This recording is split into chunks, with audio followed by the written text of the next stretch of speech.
Cut Den updates and highlights ng Cut Den dyan sa Dubai.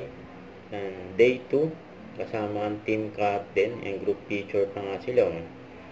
Eh, hindi nakatingin si Adi sa camera, nakatingin kay Catherine. Grabe yun. Yan, grabe yung Cut Den. Kasama yung mga fans. Ito pa yung highlights sa post ng Real Cinemas. Pinapunta sila ng Dubai Mall. Yung mga fans ng Cut Den. We're so excited to see you here in Real Cinema, Dubai Mall, Karen, Alden. Catherine, I love you so much! Yun, no?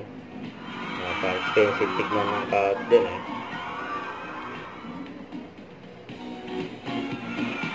Binumog ang Cut Den. Nakalalang record dyan sa Middle East.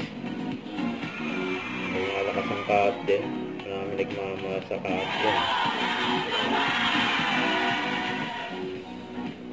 Hi guys, this is Alvin Richards. Hello, this is Catherine Bernardo. And catch us on Low Love Again. Now showing in Real Cinemas. Yun, no? Ito pa, during meet and greet. Ayun, no? Sana all katabi ang Cut Den.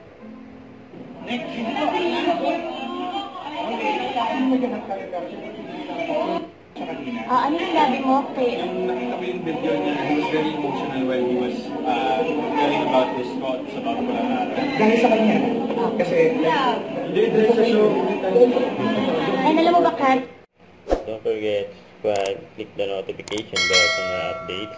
This is Richard Reaction Vlog. Stay tuned for more updates. See ya.